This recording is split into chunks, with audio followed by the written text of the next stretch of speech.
فرض ہے۔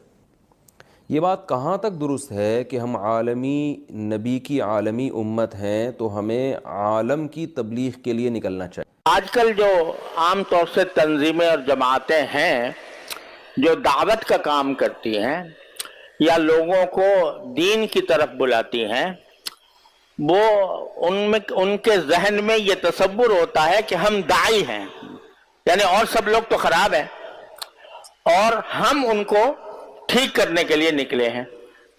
اس کام کے لیے جماعت قائم ہو رہی ہے، اس کام کے لیے تنظیم قائم ہو رہی ہے، لیکن اپنی فکر سے، اپنی عیوب سے بے خبر ہوتے ہیں۔ خود ہمارے اندر کیا عیب پائے جاتے ہیں، خود ہم کس جگہ پر کھڑے ہیں، دین کے اعتبار سے ہمارا رویہ صحیح ہے یا غلط ہے، کہاں صحیح ہے کہاں غلط ہے، اس فکر سے بسا اوقات ہم بے تعلق ہو کر صرف یہ کام کرتے ہیں کہ دوسروں کو پہنچائیں، دوسروں کو پہنچائیں، دوسروں کی اصلاح کریں، کہ طرز عمل کو بہتر بنائیں۔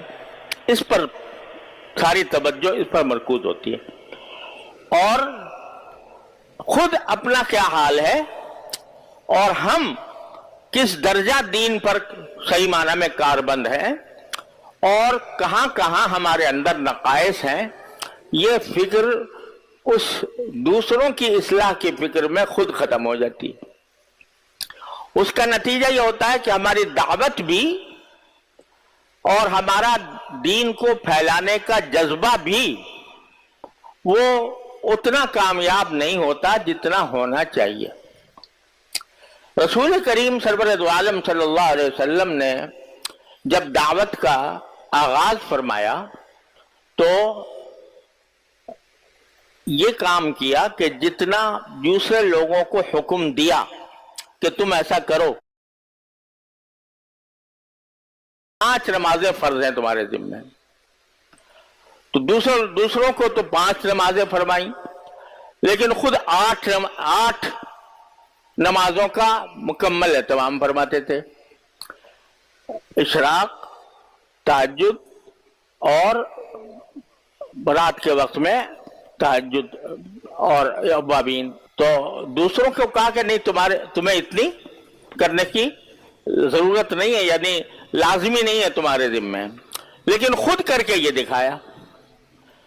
زکوٰۃ فرض کی تو 2.5% 40واں حصہ یہ کہہ دیا کہ بھائی 40واں حصہ ادا کر دو تو تمہارا مال جو ہے وہ پاک ہو جائے گا۔ جعلہ اللہ طہارۃ للاموال، کہ زکوٰۃ کو جو 2.5% ہے وہ تمام مال کے طہارت کا اور پاکی کا سبب بن جائے گا۔ دوسروں کو تو یہ کہا، خود اپنا حال یہ ہے کہ گھر میں کوئی چیز رہتی ہی نہیں، نماز پڑھا رہے ہیں، نماز کے اندر خیال آ گیا کہ میرے گھر میں سونے کا ایک ٹکڑا پڑا ہوا ہے، تو قبل اس کے کہ نماز کے بعد جو تھوڑی دیر تسبیحات وغیرہ ہوتی ہیں، اس کے بجائے اٹھ کر جلدی سے تشریف لے گئے، واپس جلدی سے آ گئے۔ تو پوچھا گیا کہ بھئی یہ آپ جلدی سے کہاں چلے گئے تھے؟ تو بتایا کہ میرے گھر میں ایک سونے کا ٹکڑا پڑا ہوا تھا، تو مجھے خیال آیا کہ جب تک وہ اس کے مستحقین تک نہ پہنچ جائے اس وقت تک چین نہیں آیا۔ تو دوسروں کے لیے آسانیاں پیدا کی اور خود اپنے اوپر مشقت جھیلی۔ سرکار دو عالم صلی اللہ علیہ وسلم کا بھی یہ معاملہ تھا، صحابہ کرام رضی اللہ تعالی عنہم اجمعین نے بھی جو دعوت پھیلائی اور جس کی وجہ سے پوری دنیا میں اسلام کا جھنڈا لہرایا، تو وہ اس طرح کہ دوسروں کو تو اطمینان دلایا کہ بھئی اتنا کام کر لو تو ٹھیک ہے، لیکن خود ان کا حال یہ ہے کہ جس کا مورخ یہ لکھتے ہیں کہ رہبان باللیل رکبان بالنہار، کہ رات کے وقت میں وہ معلوم ہوتا ہے کہ راہب ہیں، یعنی وہ دنیا سے قطع نظر کر کے اپنا سارا رابطہ اللہ تبارک و تعالیٰ کے ساتھ استوار فرماتے ہیں، نماز میں کھڑے ہیں، تہجد پڑھ رہے ہیں، قرآن کریم کی تلاوت ہو رہی ہے، اللہ تعالیٰ سے عرض و نیاز ہو رہا ہے۔ رہبان باللیل، رکبان بالنہار، اور دن کے وقت میں وہ سوار ہوتے ہیں گھوڑوں پر اور جہاد کے لیے جہاد کے کام میں مشغول ہوتے ہیں. رہبان باللیل رکبان بالنہار.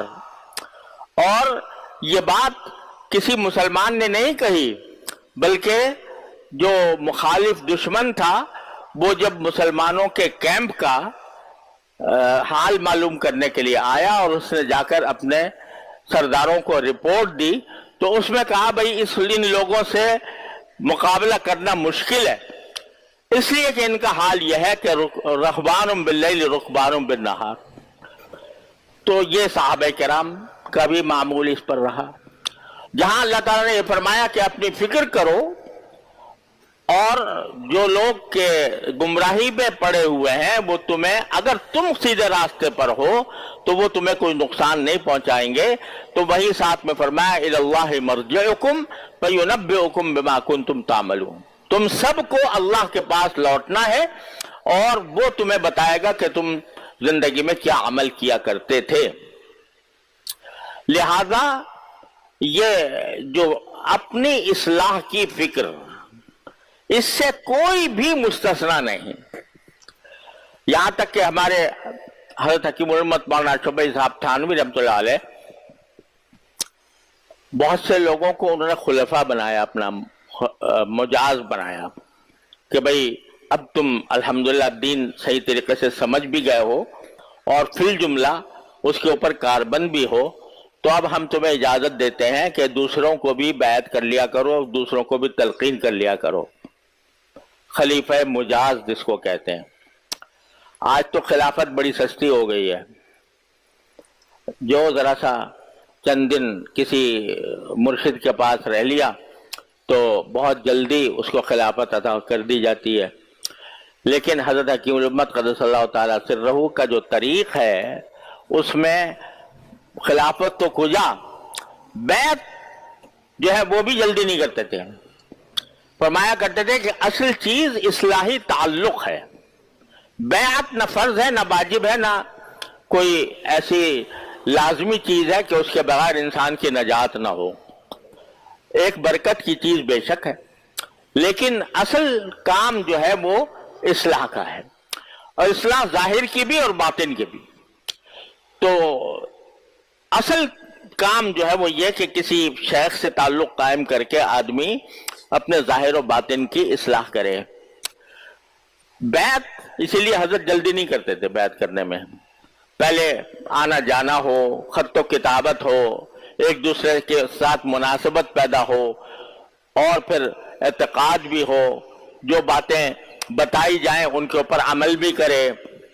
یہ سب دیکھنے کے بعد جب دیکھتے تھے کہ اب یہ صحیح راستے پر پڑ گیا ہے تو اس وقت بیعت بھی کر لیتے تھے.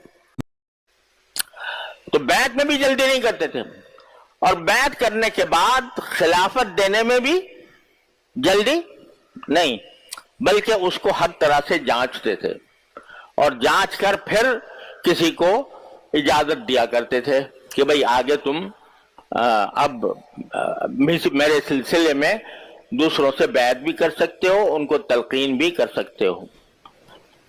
لیکن ان جن کو بیعت کی اجازت دی، تلقین کی اجازت دی، جس کا مطلب یہ ہے کہ ظاہری اعتبار سے انہوں نے وہ کورس مکمل کر لیا تربیت کا، اور اس تربیت کا کورس مکمل کرنے کے بعد اس لائق ہو گئے کہ وہ دوسروں تک بھی اس بات کو پہنچائیں اور دوسروں کو بھی اپنے جیسا بنائیں. اس کے باوجود ہر خلیفہ کو یہ ہدایت ہوتی تھی کہ ہر وقت اپنے اوپر کڑی نظر ڈال کر دیکھتے رہو کہ مجھ سے کہاں غلطی ہو رہی. اور وہ شعر حضرت کے ہاں بہت زیادہ پڑھا جاتا تھا کہ اندری راہ می تراشو می خراش، اندری راہ می تراشو می خراش، دم فارغ مباش، کہ اس راستے میں تو ہر وقت تراش خراش چلتی رہے گی. جیسے کوئی پھلوں کا یا پھولوں کے پودے ہوتے ہیں تو کبھی اس کو کاٹنا پڑتا ہے، کبھی اس کا پتا کاٹ دیا، کبھی تو اس کو ایک تہذیب کا سلسلہ اس میں جاری رہتا ہے. تو فرمایا کہ اندری راہ می تراشو می خراش، تا دم آخر دم فارغ مباش، آخری سانس تک ایک لمحے کے لیے بھی فارغ ہو کر نہ بیٹھو. یعنی فارغ ہو کر یہ تصور نہ کرو کہ اب ہم فارغ ہو گئے، بس اب ہماری اصلاح ہو گئی، آگے پھر ہمیں کچھ کرنے کی ضرورت نہیں ہے. تا دم آخر دم فارغ مباش، آخری سانس تک ایک لمحے کے لیے بھی فارغ ہو کر نہ بیٹھو. اب ہمارے ہاں مشکل ایک یہ آ گئی ہے کہ جب درس نظامی پڑھ لیتے ہیں تو کیا کہتے ہیں اس کو؟ فارغ ہو گیا، فارغ التحصیل ہو گیا. تو اب فارغ ہو گیا تو بھائی فارغ کس کا مطلب یہ ہوتا ہے کہ بھائی جو کام کرنا تھا بس پورا ہو گیا. یہ لفظ بہت ہی خراب ہے، مجھے اچھا نہیں لگتا فارغ التحصیل. ارے تحصیل علم تو وہ چیز ہے جو مرتے دم تک جاری رہے گی، اور اپنی اصلاح کی فکر بھی مرتے دم تک جاری رہے گی. فارغ التحصیل کوئی نہیں ہوتا دنیا میں. اگر کوئی ہے جو اپنے آپ کو فارغ التحصیل سمجھتا ہے تو وہ انتہا درجے کا بے وقوف ہے، کیونکہ تحصیل علم سے فراغت مرتے دم تک نہیں ہو سکتی. طلب العلم من المہدی الی اللحد. لہذا کتنا بڑا علم کے اعلی مقام پر پہنچ جائے بندہ، لیکن وہ تحصیل علم سے بھی فارغ نہیں ہو سکتا اور اپنی تربیت سے بھی فارغ نہیں ہو سکتا. کہ تبلیغ کتنی فرض ہے. یہ بات کہاں تک درست ہے کہ ہم عالمی نبی کی عالمی امت ہیں تو ہمیں عالم کی تبلیغ کے لیے نکلنا چاہیے. دیکھیں اس میں تو دو رائے نہیں ہو سکتی کہ ہمارے نبی بھی عالمی نبی تھے، ساری دنیا کے سارے انسانوں کی طرف آپ کو پیغمبر بنا کے بھیجا گیا، اور آپ کے بعد کوئی نیا نبی بھی نہیں آئے گا. تو ظاہر ہے نبی کی جو ذمہ داری تھی وہ من حیث الامہ امت کی طرف ٹرانسفر ہو گئی ہے. تو اب اس امت پر من حیث الامہ لازم ہے کہ وہ اس دین کو پوری دنیا میں غالب کرے.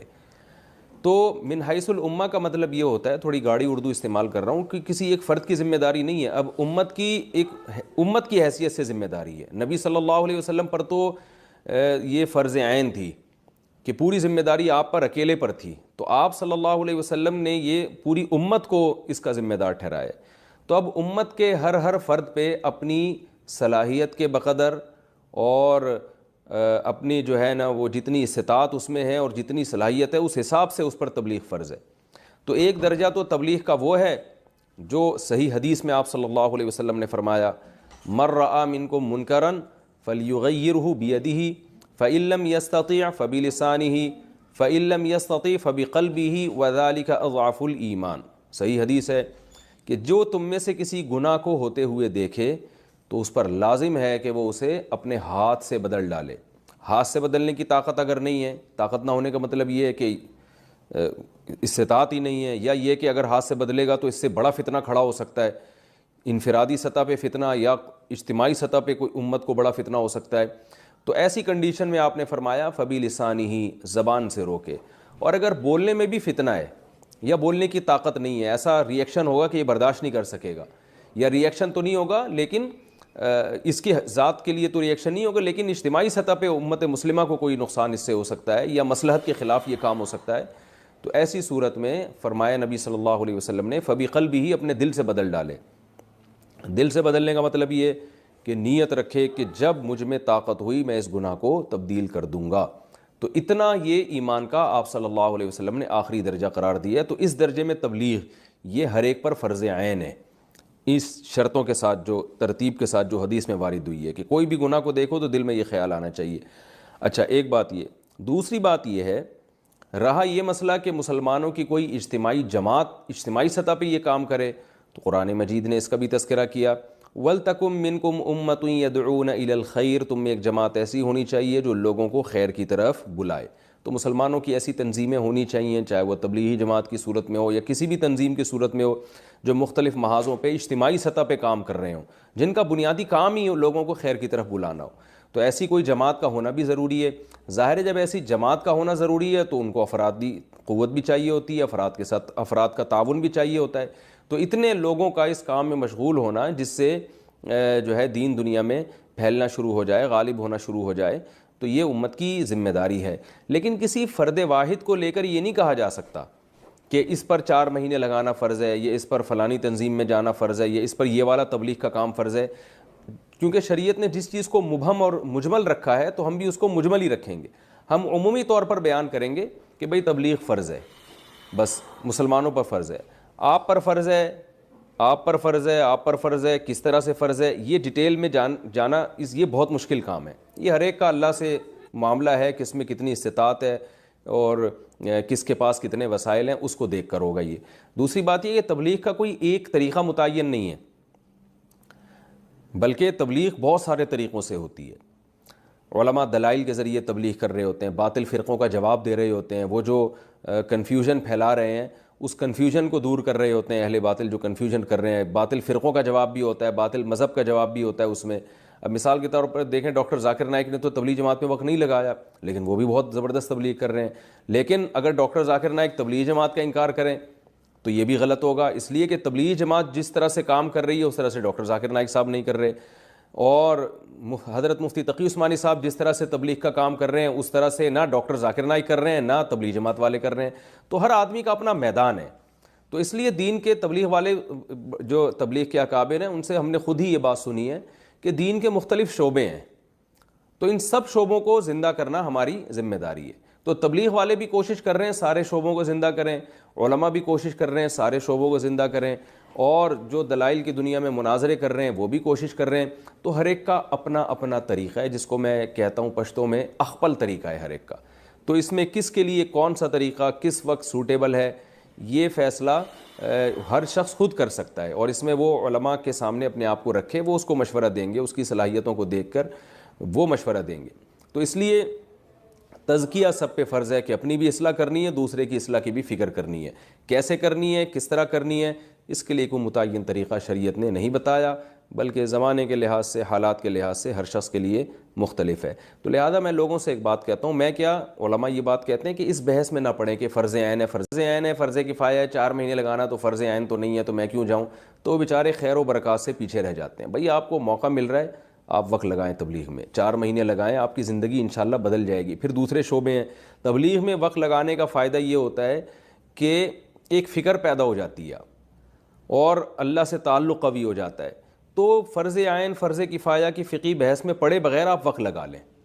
دیکھیں کوئی کھانا سامنے رکھا ہوا ہو نا، بڑا صحت اس سے آپ کی بھی اچھی بھی ہو جائے گی اور کھانا بھی مزیدار ہے، بھوک بھی لگ رہی ہے. اب آپ مفتی صاحب کو فون کریں، مفتی صاحب میری بھوک کی یہ کنڈیشن ہے اور میرے باڈی میں ان منرلز کی کمی ہو چکی ہے، اس کے لیے یہ والا کھانا میرے پر فرض عین ہے، فرض کفایہ ہے، یا مستحب ہے، یا صرف جائز ہے. تو مفتی کہے گا بھائی تو کھانا ہے، کھا، فائدہ ہو رہا ہے تو کھا لو بس، ٹھیک ہے نا. کیا کرنا ہے اس بحث میں پڑھ کے کہ فرض عین ہے تو فرض کفایہ تو وہ، اور پھر وہ واجب لعینی ہے کہ لغیری ہے. ان اصطلاحات میں پڑھ کے فائدہ کیا ہے؟ بھوک بھی لگ رہی ہے، کھانا بھی موجود ہے، اور جو باڈی کی جو ریکوائرمنٹ ہے وہ تمام چیزیں کھانے میں موجود ہیں، بسم اللہ پڑھ کے کھاؤ، فائدہ ہوگا انشاءاللہ. تو بھائی تبلیغ میں جانا فرض عین ہے کہ فرض کفایہ ہے، مستحب ہے، واجب ہے، اس بحث میں پڑے بغیر جب ضرورت ہے معاشرے کی آپ جائیں گے. دیکھو میں ایک مثال سے بات سمجھاتا ہوں. رسول اللہ صلی اللہ علیہ وسلم نے پچھلی امتوں میں ایک شخص کی مثال دی ہے جس نے 99 انسانوں کو قتل کیا تھا، 99. تو ایک راہب کے پاس گیا کہ بھئی میں نے 99 انسانوں کو قتل کیا، کیا میری توبہ قبول ہو سکتی ہے؟ اس نے کہا نہیں ہو سکتی. تو اس نے راہب کو بھی قتل کر کے سینچری پوری کر دی. اس نے کہا جب جانا ہی جہنم میں ہے تو پھر 100 پورے کر کے جاؤ. لیکن اس کے دل میں پھر بھی اللہ کا خوف تھا. تو ایک عالم فسألہ عن اعلم اہل الارض، لوگوں سے پوچھا کہ زمین کا سب سے بڑا عالم بتاؤ. فدل علی رجل عالم، لوگوں نے عالم بتایا. فاتاہ فقال، عالم سے کہنے لگا انہ قتل 100 نفس فہل لہ من توبہ، 100 انسانوں کو میں نے قتل کیا، میری توبہ قبول ہو جائے گی؟ تو وہ عالم واقعی عالم تھے. انہوں نے فرمایا نعم من یحول بینہ وبین التوبہ، تمہارے اور توبہ کے درمیان کون سی چیز حائل ہو سکتی ہے. یعنی انہوں نے اپریشیٹ کیا اس کو. لیکن چونکہ وہ عالم تھے صرف جواب نہیں دیا انہوں نے کہ ہاں توبہ ہو سکتی ہے. ان کو پتہ تھا جس ماحول میں اس نے گناہ سیکھے ہیں اس ماحول میں یہ توبہ پر قائم نہیں رہ سکتا، یہ توبہ کر کے توڑ دے گا. لہذا ان عالم نے اس شخص کو مشورہ دیا انطلق الی ارض کذا وکذا فإن بها اناسا یعبدون اللہ فاعبد اللہ معهم ولا ترجع الی ارضک فإنها ارض سوء، کہ تم فلاں فلاں بستی میں جاؤ، وہاں نیک لوگ رہتے ہیں، ان کے ساتھ رہ کر اللہ اللہ کرو، اور واپس اس بستی کی طرف لوٹ کر نہیں آنا، وہاں جا کے توبہ کرو۔ تو اس حدیث سے ہمیں کیا پتہ چلتا ہے؟ بھائی توبہ پر قائم رہنے کے لیے، اپنی اصلاح کے لیے۔ دیکھیے آپ کے سامنے حضرت مولانا مفتی تقی عثمانی صاحب اور حضرت مفتی طارق مسعود صاحب نے جو تبلیغی جماعت کے بارے میں کہا کہ بہت سارے ایسے ہوتے ہیں کہ فرض سمجھ لیتے ہیں کہ بھئی یہ چیز کرنا فرض ہے، تبلیغ کرنا فرض ہے، لیکن انہوں نے کچھ ایسی باتیں بتائی ہیں جیسے کہتے بس میں ہی داعی ہوں اور شیطان ورگلاتا ہے۔ ان کے کہنے کا کوئی غلط مقصد نہیں تھا بلکہ اصلاح کرنا تھا کہ یہ جو کام ہم کر رہے ہیں اس کام میں کوئی ذرہ برابر بھی شک نہیں کرنا ہے کہ بھئی یہ ہے یا نہیں ہے بالکل ہی ہے، لیکن اس کے اندر فرق یہ ہے کہ جیسے میں ہوں، میں کہوں گا چل نماز پڑھ، یہ کر وہ کر، میں داعی ہوں، خود میرے اندر کتنی کوتاہیاں ہیں وہ میں نہیں دیکھتا ہوں، یا شیطان مجھے وہاں سے کہتا ہے تو داعی ہے، دوسروں کو دعوت دے، یہ دے، تو اپنی اصلاح جو اندر جو رہ جاتی ہے، جو باتیں اصلاح کی، ان میں اکثر انسان مار کھا جاتا ہے کیونکہ اس کے پاس اتنا علم نہیں ہوتا ہے بیچاروں کے پاس، جو اکثر زیادہ تبلیغ کے اندر جاتے ہیں، ہمارے بزرگ جاتے ہیں، نوجوان جاتے ہیں، وہ دینی علوم سے ان کو اتنی وابستگی نہیں ہوتی ہے، تو اسی لیے حضرت نے یہ واضح طور پر کہا۔